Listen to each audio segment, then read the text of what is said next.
So this week we are reviewing Tales of the Legion of Superheroes 317. The title is Death Trip.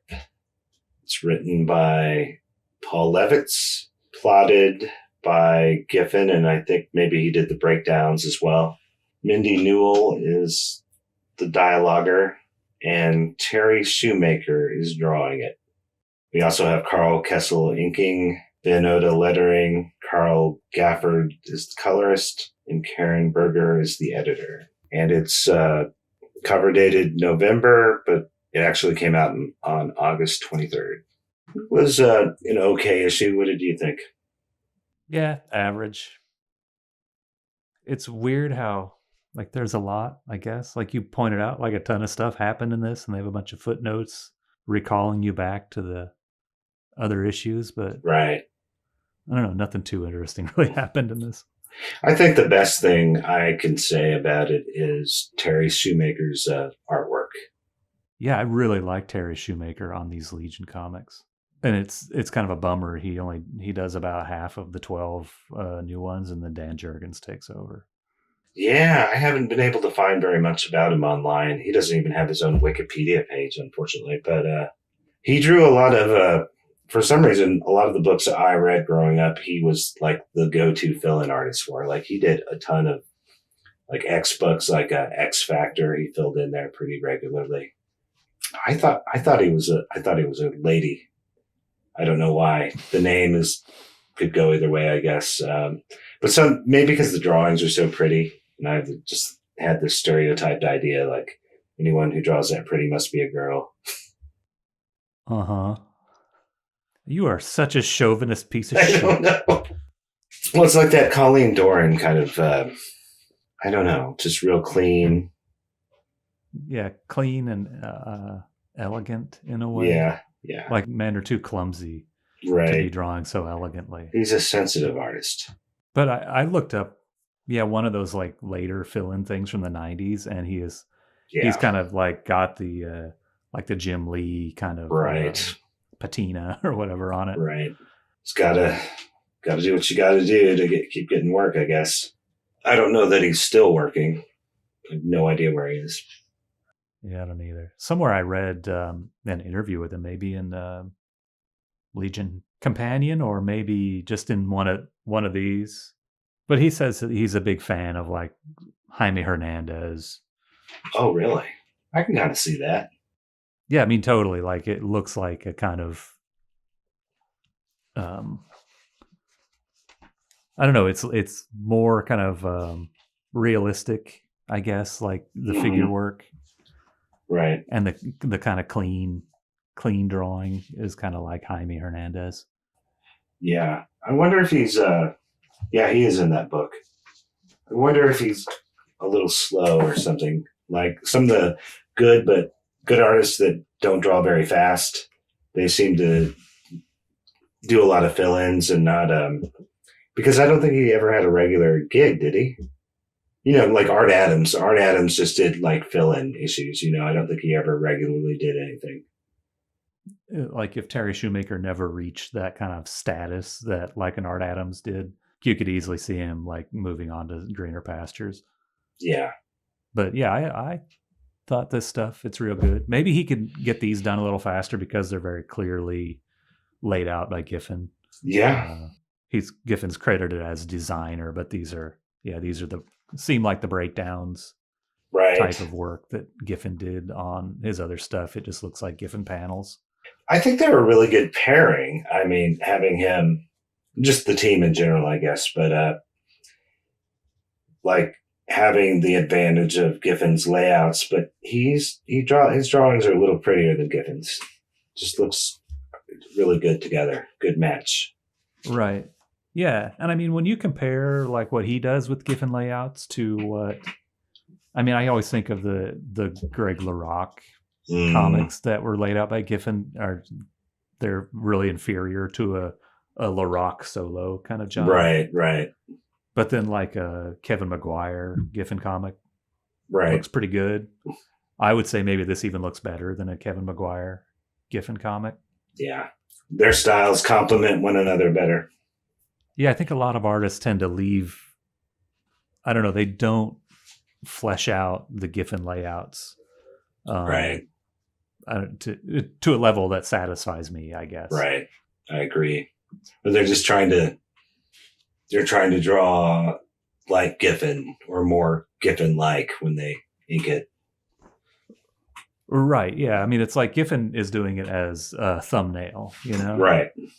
But then, yeah, these artists maybe are adhering too closely to that and not right, doing their own thing within the confines of the layouts.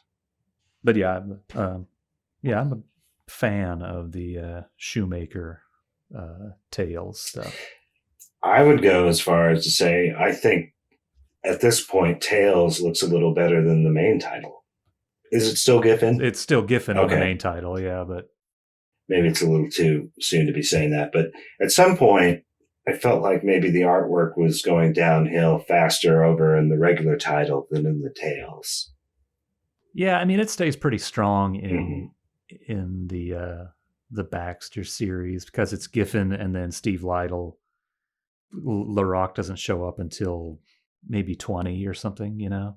And Shoemaker only stays on it for 6 or 7 issues, I guess. So from 314 up to 320. It might be for me. Maybe it's the fact that it's on newsprint.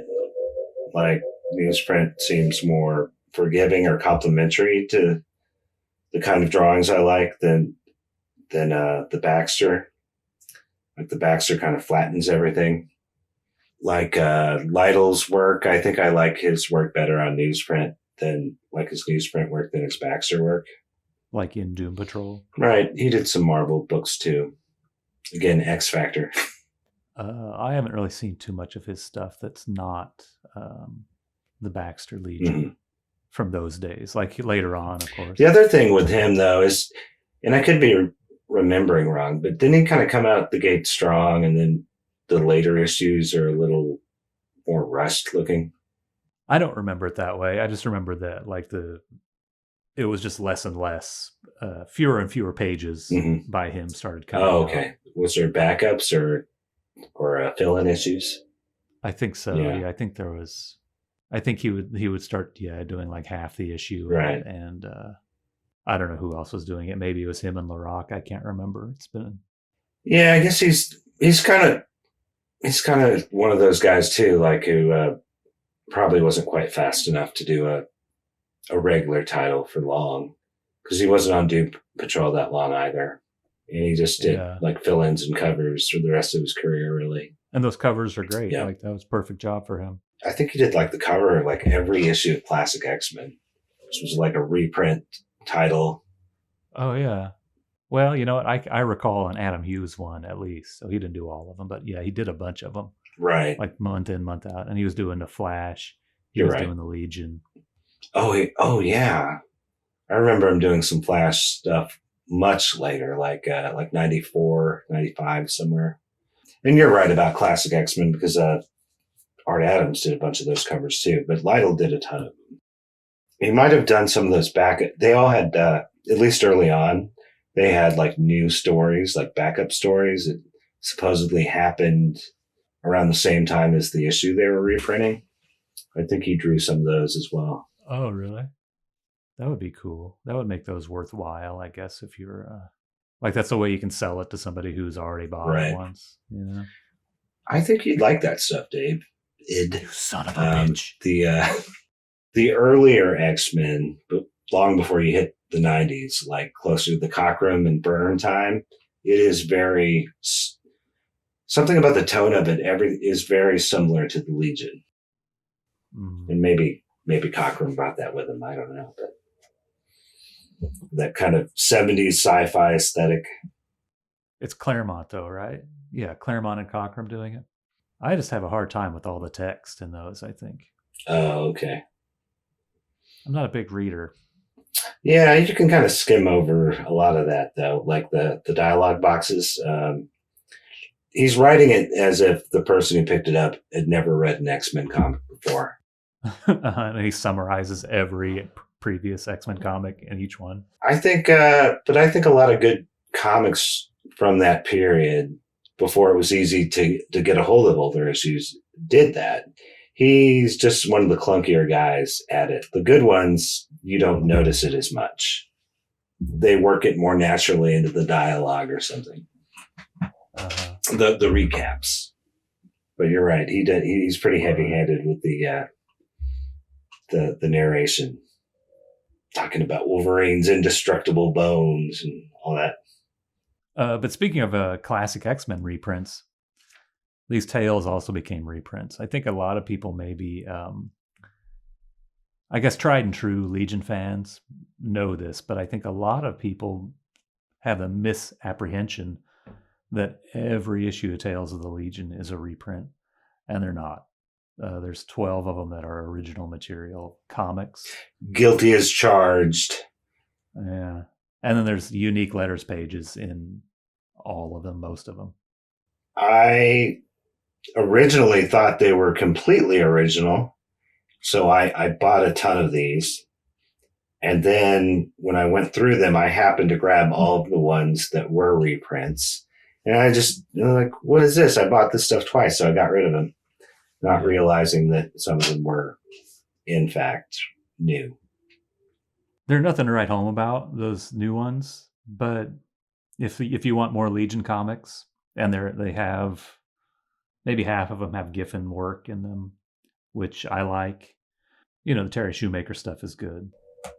I kind of like them better than a lot of the stuff from the main title, mainly because they're one and done stories for the most part. And that first storyline was like 6 issues long over in the new title, and it wasn't super great. True. In my opinion. It had some nice artwork. There were some good moments in it, but it felt like it was a lot longer than it needed to be. So it's nice that this one was sort of breaking up the monotony with shorter stories. Yeah, and this one actually seemed like it kind of was, like, I don't know if Levitz and Newell did this on purpose, but it really seemed like it was written for a younger audience or for a more general audience. Right. Like you look at the Giffen art and the Legion of Supervillains 5-parter, and it's like, this is inside baseball all the way. But then, this one is way more accessible. Yeah, especially in that first arc where they're attacking it as though they're writing a trade paperback from the beginning, and the pacing is way, way slowed down, and it's not as compressed, which is good in some ways and boring in others. Well, and in general, it didn't amount to much, in my opinion. I need to reread all these and compare Mindy Newell's dialogue to Levitz's, because I wonder if, in the same way that Terry Shoemaker is able to kind of augment what Giffen is doing, I wonder if she is doing that for Paul Levitz's writing. Oh, yeah, put a little bit of nuance or polish to the kind of the meat and potatoes Paul Levitz stuff. Right. She did other stuff after this, right? She did. I think she did that Gray Morrow, Lois Lane 2-part. Oh, right. And then she did the Amethyst miniseries with Giffen. That's all I remember. I'm sure she did. Like, if she did that much, she probably did a bunch of other stuff. Looks like she's done, like you said, Lois Lane, Wonder Woman, Catwoman, Power Pack. I think it's kind of messed up that if you're a woman writer back in the 80s, you get all the woman characters to write. Or the kid characters, Power Pack or something. Right. It just seems like a gross... I mean, I can see it working both ways. If that was all they were offered, I would totally agree. But then it also makes sense to have an actual woman write Wonder Woman instead of a guy imagining what it would be like to be a woman. I think that's true in one way, but if Mindy Newell was passed over for Superman because she's a girl and she's writing Catwoman, it just seems like this kind of weird old white man type of thing. It's like, the black guy writes the black guy comics, the girl writes the girl comics, and we need to have a white guy write Justice League, or Superman.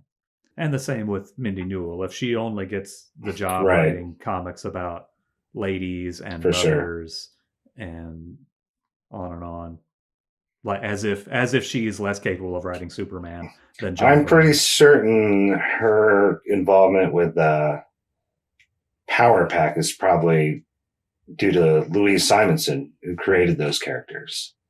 And of course she wrote Superman and a lot of X Factor again. It's the third time I brought them up. She wrote a lot of more mainstream, not necessarily lady-centric titles. Right. The main storyline in this issue is Wildfire and Invisible Kid get transported into this dream dimension. And they think they're here with Lyle Norg, Invisible Kid #1. But it turns out it's not him. It's a dream demon. Yes. And this is kind of the lamest thing about the entire story, because this didn't just start here. This started way back in issue 310 is when he first, well, actually he showed up even earlier than that. Lyle Norg first came back in issue, I think it's 299, of which this is sort of a sequel to. Invisible Kid and Wildfire went to this dimension once before. That time around, Wildfire also became human, but for some reason he was dressed up like a genie. Yeah, I remember that. The headdress, the big baggy pants, the curly shoes.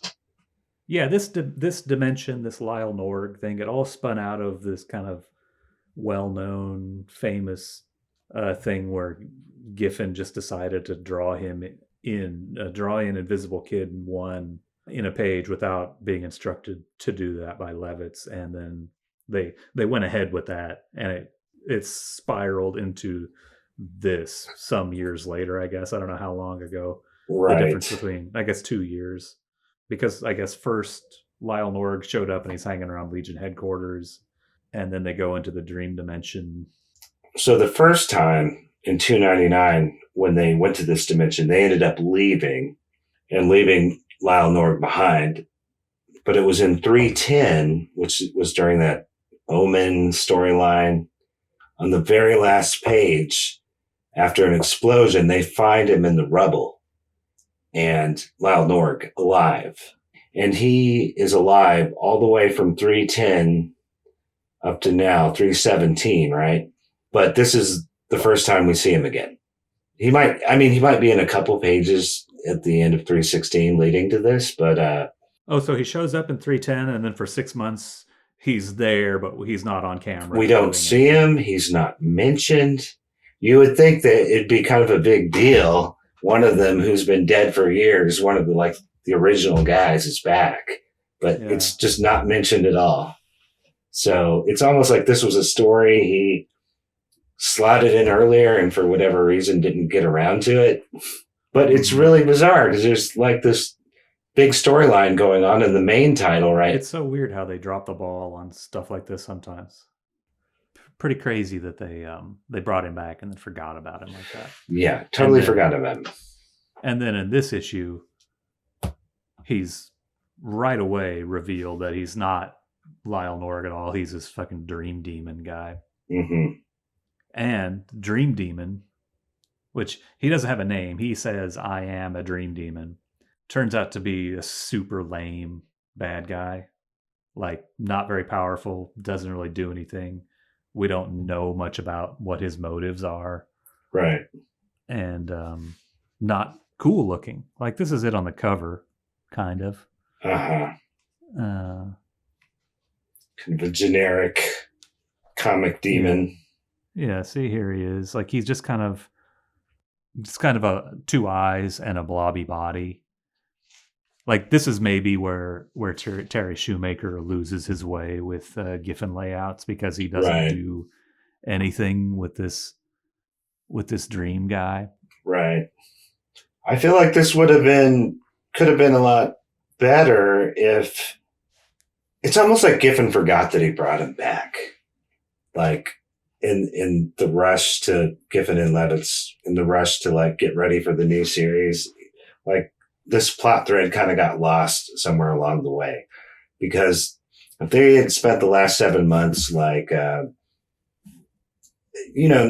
continue with the stories you're going with, but just include the new and the old Invisible Kid, and then have them like a couple issues in wonder if it's really him, or maybe he does something a little shady that makes, Jacques think, well, maybe this is not really him, or if they'd actually kept track of it through those 5 or 6 issues, then this would have paid off really well. But this is like the first we've seen him since he first came back. Yeah. It's totally an afterthought. This whole story, this whole conclusion. Right. To the Lyle Nord return. Kind of the theme for the issue. Like, they're kind of catching up on letters, and then the other story also feels like it's just there to, like, tie up some loose ends with Duplicate Boy. They have some flashbacks to, first they cut away here to, I guess it must have been running through all the DC titles. They're tying into the beginning of Crisis on Infinite Earths. Mm-hmm. And there's this blonde lady, Lila, and then the Monitor. This is his hand. It's just one page. Mm-hmm. And for some reason they're in the 30th century. I don't know why. There's kind of it seems almost like a joke in here about, like, even in the future, there's like dozens of Kryptonians floating around, even though he's supposed to be the last survivor. And then she makes a joke about how she would like to stop and go shopping, but they have to keep moving. Right. Dev M. Yeah, the stuff with Dev M before that, where he shows up and he's like this, I don't know, how would you describe his behavior? Annoying. Yeah, like he's hitting on Officer Aaron. He's a space secret agent, and the science police and whatever outfit that he's with are teaming up to investigate something. I don't really even remember. But he kisses her on the cheek and he calls her babe, and right, like you're gonna love working with me, baby, stuff like that. Like real corny. I've never really liked him, probably because I think when he first showed up back in the Silver Age, he was a complete ass. Like, he was almost a villain to Superboy. Like, he was showing up saying, look, I can do everything you can do, but I can do it better, kind of. But he's the knave from Krypton, isn't he? Right. But very knavish behavior. But at the end, for whatever reason, they wrote a happy ending for him or whatever. Like, he turned out not to be such a bad guy on the last couple pages, and then he was joining this, this intergalactic CIA or whatever it is. But here he is back, and he's really good looking. He's just really perfect in every way, and it just seems he makes Mon-El and Superboy seem redundant or something. Like, there's too much going for him, in my opinion. So it just makes me dislike him. Like, when Jurgens brings him back later and he's like insane and he has the mohawk, then I kind of like him again because he's a bad guy. I just don't know the utility of having a character that is like better than your hero in every way if they're not an antagonist. Yeah, I mean, that might explain why they haven't used him since 1962 or whatever. Right. But he's also, like, he's not perfect. He's a shithead. He's a douchebag. Right. So, I don't know. I guess that's his, like, Superboy has kryptonite, Mon-El has lead, Dev M is a fucking asshole. Right. Yeah, I guess that's all. There's a little bit of a side story, or one page of subplot with Duo Damsel getting uncomfortable with the new computo system that's running Legion headquarters. I love the way he draws these guys, Bouncy Boy especially, in the lower right. Yeah. Doesn't look like just a dummy. Right, yeah, there's some intelligence there, right? I was trying to catch up on these subplot things and then kind of get to the meat of the story that is the stupid dream demon guy. Right. And throughout this, Invisible Kid 2 is wearing this red overcoat thing. Mm-hmm. Kind of seemed like an attempt by Giffen to give him a new costume. Right. I don't know if he had it prior to this. I don't really remember, but the beginning of his accessorizing of the characters. Pretty soon they'll all be wearing extra jackets. But in this one, it doesn't take. Like, right. There's this weird detail where I think it's supposed to, the coat gets burned off of him by wildfire. Mm-hmm. It's not really well delineated. It happens on page 13. And then on page 14, or after the stupid Flash Force 2000 ad, mm-hmm. His coat is just gone. He's not harmed. Invisible Kid is unharmed, but his coat is gone. Invisible Kid has an idea now of how to get rid of the Dream Demon or to stop him. And his solution is to dream up the rest of the Legion to scare the Dream Demon, I think is all that happens. And it's not really explained how he manages to do that, why the Dream Demon doesn't know that that's what's going to happen, since the Dream Demon is in charge of the dream stuff. They seem to have, they're like physical manifestations though, right? I guess so. I mean, they fight. That's true. So the real question is, why didn't he just do that at the beginning or something? If it was that easy, anything you could think up is real. Or why even stop with the Legion? Or why not throw 100 Superboys at him? Well, yeah, I mean, what the Dream Demon has done is the Dream Demon makes their wishes reality. And I think maybe that's the explanation for the return of Invisible Kid, is that Invisible Kid 2 wanted to meet him. Mm-hmm. And so the Dream Demon conjured up Invisible Kid 1 and fooled him. And then the Dream Demon knew that Wildfire wanted to be human again, so he made him human again in the dream realm. Wasn't he trying to, maybe I'm remembering wrong, but I thought it also was sort of like a wish on Invisible Kid 2's part to, like, he didn't feel like he could live up to the first guy. So it was kind of like he wished the first guy was around so he wouldn't have to. Like it was a way of getting out of the responsibility. Something like that, yeah. Like he had some real insecurity about his place within the Legion as like the second invisible guy, and they kind of get to that at the end of the story, I think. But what I was trying to say is that the part where Invisible Kid makes a whole Legion of Superheroes here in the Dream Realm, it doesn't add up to me, because in those other scenarios, the Dream Demon made that stuff because the Dream Demon knew what these guys wished for. And so when the whole Legion shows up, it's like, that doesn't make any sense. The Dream Demon usually knows what you're wishing for and makes it. But if he knew you were wishing for something to destroy the Dream Demon, why would the Dream Demon make it? Oh, you know what I mean? Oh, I thought it was more like he realized anything you imagined could become real in this world. Not that he was sort of hijacking the Dream Demon's abilities. Well, yeah, it's not clear to me, because I think all the stuff that came true, or all the stuff that became real, I thought it was because it was dreamed up by the Dream Demon. But maybe the fact is that everything you dream up or want becomes real just by the nature of being in this place. Right. But I thought this Dream Demon guy made it. I like your version better. That sounds more clever. Yeah, but it doesn't make any sense within the story. What would have been funny is if it would have backfired on Kid, and like they're all like demonic versions of the Legion, and they now have to contend with that as well. And it really ought to have been, I guess. I mean, I don't know what he was going to get out of it. I guess the Dream Demon says that he wanted to be out in the regular world, and that's why he was being Invisible Kid out there in the regular world. Right. But then when Wildfire's in there and turns back into a human, I guess I got the vibe that it's because the Dream Demon wants to keep Wildfire in there or something. So I'm not really sure why any of that is happening.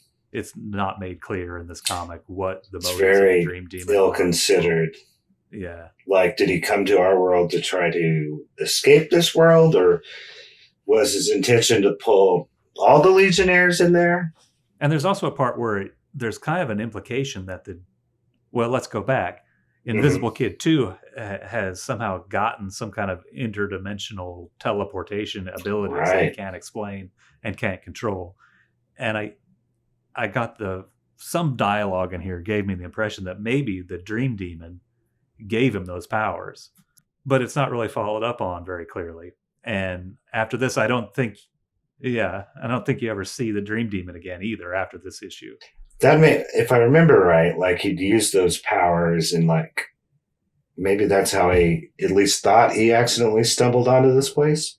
Assuming the Dream Demon didn't actually teleport him here. Like, did he first get here because he was trying to teleport away or something? Maybe he was trying to teleport himself and Wildfire out of danger and they ended up here. I think that's what he explained in this issue, maybe. And because at the beginning of this, he's like, a Wildfire shows up here randomly, and the explanation is that Invisible Kid 2 says, I brought you here to help me. At least they don't come out and say the Dream Demon gave him those powers. And then later, almost needlessly, at least in my opinion, needlessly, they have like this kind of another like plot resolving backup where like Levitz just has Brainiac 5 erase his powers, his new powers. Yeah, which totally lame. Seemed really interesting, like especially if he doesn't know how to use them or how to control them. Like he could be like zapping them into other dimensions or into jeopardy mid-story, which could be good or could make cool stories. Yeah, definite story possibilities when you give a guy powers that he doesn't know that he has or where he got them or how to use them. Right. I mean, I can see two different possibilities for this. Uh-huh. Like there is that storytelling dead end that he turns it into, that Levitz turns it into, like, and we ask, well, why did you do this? Right. Like all these possibilities, you flush them down the toilet by taking away those powers in like one page. But then I could also see maybe the argument that it's all part of the, I don't know, like the character arc or whatever of Invisible Kid 2, that it begins with his insecurity between him and Lyle Norg, Invisible Kid 1. And then I think he started out being uncomfortable with the powers because he got the powers like in an emergency or something and has never quite known how to use them. And now he's got another power that he doesn't know how to use, so maybe he would want to get rid of it. And you could kind of tie it into that, and it's like, well, okay, he's going to just do one power, and he's going to be comfortable with himself as simply Invisible Kid 2, and not Wormhole Lad or whatever he would be if he had these other powers and that he doesn't know how to use. So I don't know. That's one way to look at it, but also like. But anyway, this Dream Demon guy gets his ass kicked by Legionnaires that I guess he created himself somehow. And Invisible Kid and Wildfire get transported back to Shangala, where Invisible Kid 2, he comes to terms with being the second Invisible Kid, and they leave a eternal flame burning at the grave of Lyle Norg, Invisible Kid 1, all wrapped up nice and tidy. Womp womp. Yeah, kind of weak. One more thing I wanted to say about this story before I forget, which I think we've talked about before. Wildfire does not look at all the way I would imagine him to look. And I think some of this is because of Terry Shoemaker, who, as I mentioned before, very, very good artist, but everybody is very like clean and pretty looking. And that just isn't at all how I would imagine him to look, considering the way he kind of talks. Like he sounds kind of like he reminds me of like Ben Grimm in the Fantastic Four, the way he talks like a street fighter, like a tough guy. And he's very like, he looks like Michael J. Fox in here. Like he's very. Yeah, he looks like Robert Redford or something. Right. Especially on the cover. It's the worst on the cover, I think. He just looks very.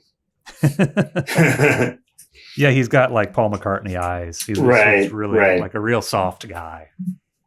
There are some panels in the book where he looks a little bit rougher, gruffer, but like when he's kind of squinting and he looks a little more square jawed, and it fits more. But especially on that cover, and when we first see his face, it makes it seem like he's sort of a poser, like he was just like a scrawny little nerd, and then once he got turned into energy, he just reinvented himself as a tough guy. Right. Yeah, he's a pretty boy. Hopefully Invisible Kid will keep his secret. Don't tell Donnie I'm a wimp. Oh, crap. Oh, I was going to say that I wonder if maybe Wildfire never actually looked like this. That maybe this is his imagination, or the way I don't know, like the man that he thinks Dawnstar would want him to look like. I don't recall if they ever showed him before he became, or showed him as Drake Burroughs back in the 70s. They must have, because we know that story of him like getting turned into a blob of energy or whatever. Mm-hmm. But I don't remember. Yeah, I don't remember if they showed a flashback. It's really incongruous that he is this, like, has this gruff voice and stuff, but then he's this right. Robert Redford, Michael J. Fox. I understand that he's supposed to be a kid, but you'd think maybe he'd have a square jaw, more bulbous nose, just kind of a little more, looks like a guy who's been in a few fights. Well, but was he a kid? I mean, he became a Legionnaire way later than all the other guys, and he was a professional scientist or something, right? No, I don't think so. I mean, well, I thought he was like an intern, like he was in college or something. For me, I guess there's the temptation to kind of conflate his origin with that of like Sunboy, right? Where Sunboy's dad was the scientist, right? And he was just there. It is kind of similar. Yeah. Yeah, I think. I mean, obviously, he doesn't come off like he has any like scientific knowledge. Yeah, I think he was there like he was an intern of some kind. It seems more to me like he's the guy with the mop. He's like mopping up in the lab when it happens. But yeah, no, Roy Thomas did that issue, which got reprinted in Tales. Now that I think about it. Yeah, we should look at that. It has like the greatest hits of Wildfire or whatever his early appearances. Yeah, there's some pretty funny scenes in there of him like wearing like this future version of a members only jacket or Thriller jacket or something, and doing some really corny 80s looking dancing. Really? Yeah, like a future nightclub. Wait, no, that's Sunboy too. That's 312. It has Sunboy going on a date with Gigi Cusimano, and he's wearing that members only jacket. I just looked at it today. Did they do it with Wildfire too? Yes. Yeah, that's different. The Sunboy ones, those are like really like, does he seem kind of like date rapey in those? Yes. Yeah, the extent of it was like a full page montage of him doing like dance moves and doing different things, having fun. There's some weird kind of character overlap now that you mentioned it between Sunboy and Wildfire, as if like they're separated at birth, twins or something, and one guy got raised in like the wrong side of the tracks and he's gruff and he's dumb, or he doesn't have the sophistication that Sunboy has, and Sunboy is like they both have the same kind of, I don't know, like Sunboy is more of a cad. Drake Burroughs is kind of a I don't know, he has a heart of gold, but he's rough around the edges. Right. But they look exactly the same.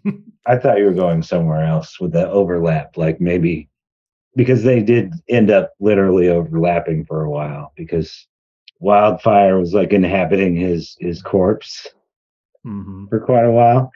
You know, where there's a ton of overlap is in the early days, because they actually just created Sunboy, or at least I don't know if they created him expressly for the purpose of replacing Lightning Lad, or if they just sort of promoted him in importance to replace Lightning Lad. But Lightning Lad was like out of the picture briefly, like one of those times he had died or something like that, and they needed a Lightning Lad type character.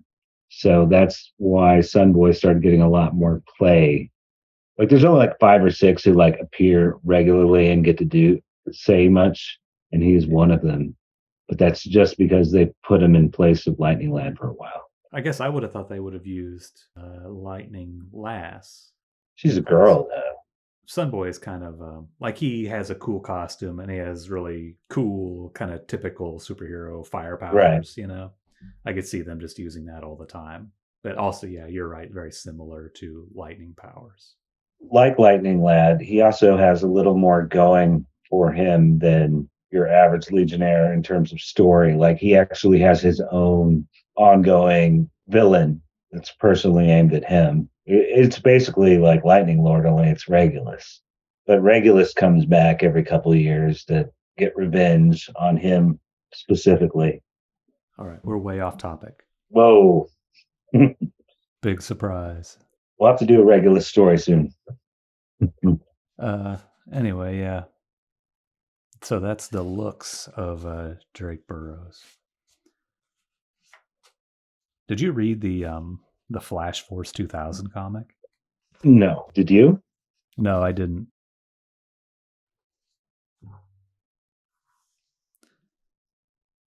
All right, and yeah, there's a backup story. Levitz, Newell, George Tuska, and Karl Kesel. George Tuska. I always liked Karl Kesel. I think he does a good job as inker on Giffen and on Shoemaker in this. I don't think he works on Tuska. Like I was thinking back to the brotherly hate story that Tuska drew in Superboy 172. I think that's solo Tuska doing pencil and ink or final artwork. Looks way better than this. I don't think Kesel is quite appropriate for Tuska. I think Tuska looks better on his own. Right. It almost doesn't look like Tuska. Yeah. Except in a couple of places. But I will say, I mean, it looks modern. It looks like I think of Tuska as being from another time. And the way this is inked, it seems very contemporary. Yeah, I think you're right. I think he does add that kind of contemporary polish onto it. But I like the old Tuska. The reals. The undiluted Tuska. The full Tuska. This comic is also totally stupid, huh? It follows up on the plot development from some months ago when Duplicate Boy runs into who we all think is Shrinking Violet, but Duplicate Boy can tell it's not Shrinking Violet. It's a Durlin who's taken her place. He leaves and doesn't do anything about it. Right. I don't remember how. Was it because of his powers? I think the only explanation is that he tried to take her powers and realized what they were and that they were not Shrinking Violet powers. So he just bounces. He doesn't tell anybody his suspicion or anything. He just leaves. And she blames him for her imprisonment, her continued imprisonment. Yeah, Shrinking Violet was kidnapped and was in a containment thing.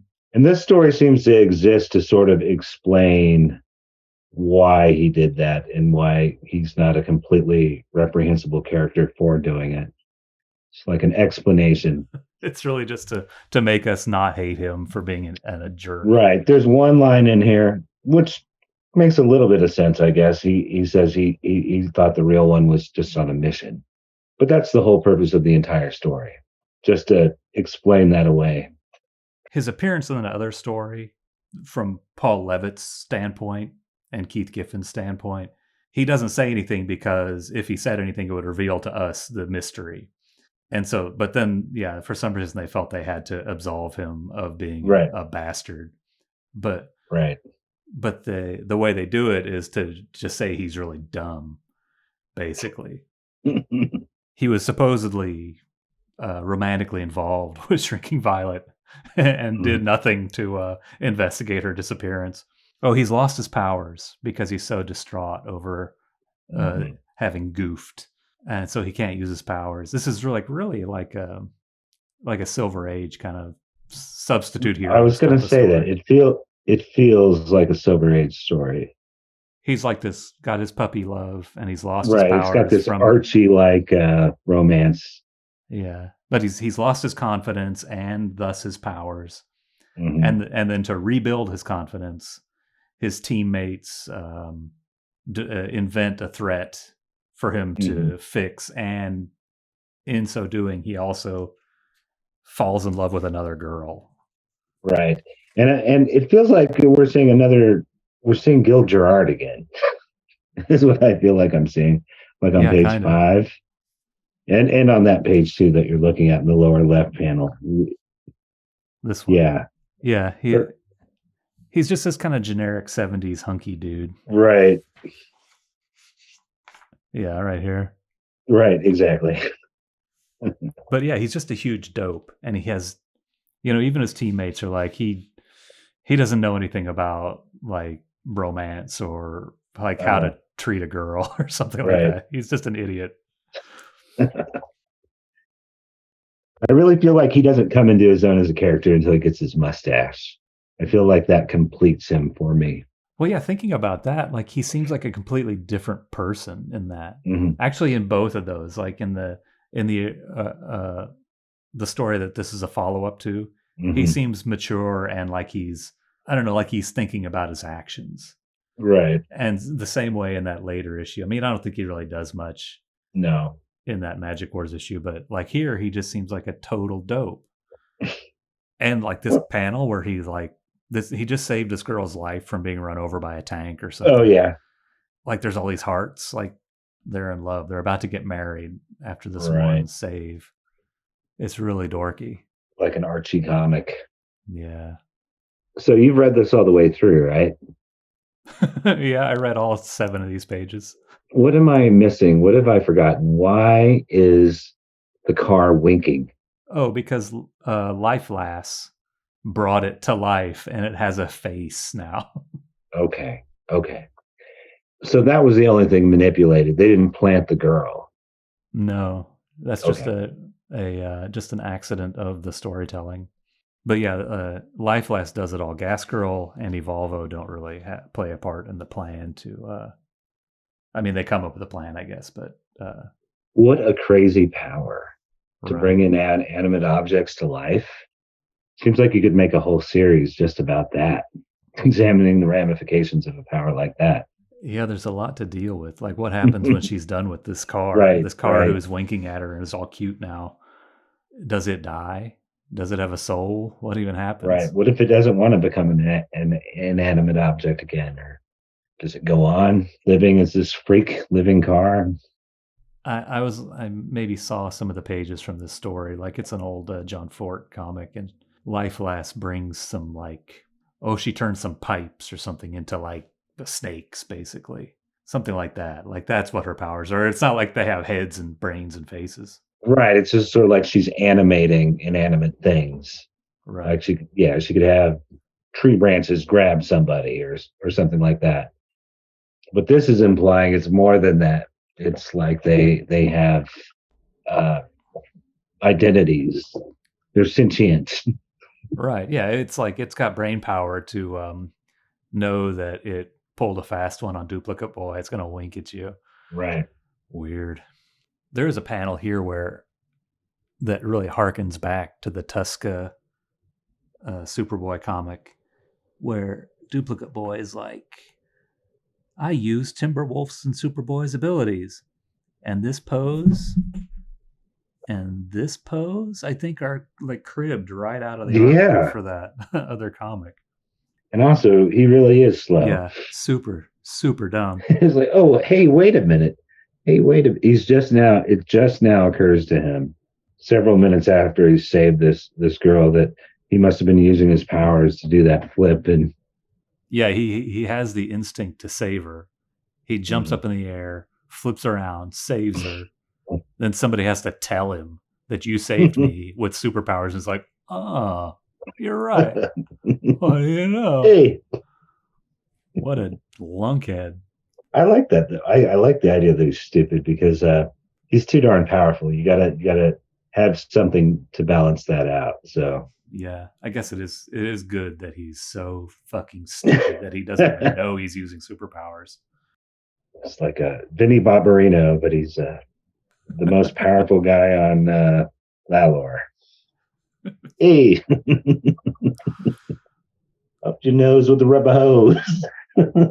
Yeah, what's their catchphrase? I think is that what he always said? Up your nose with the rubber hose. Yeah, they said, didn't they have something that was like hubba hubba hubba, something like that? They should just start writing the heroes of Valor as like the sweat hogs. Uh-huh. Anyway, that was Tales of the Legion 317.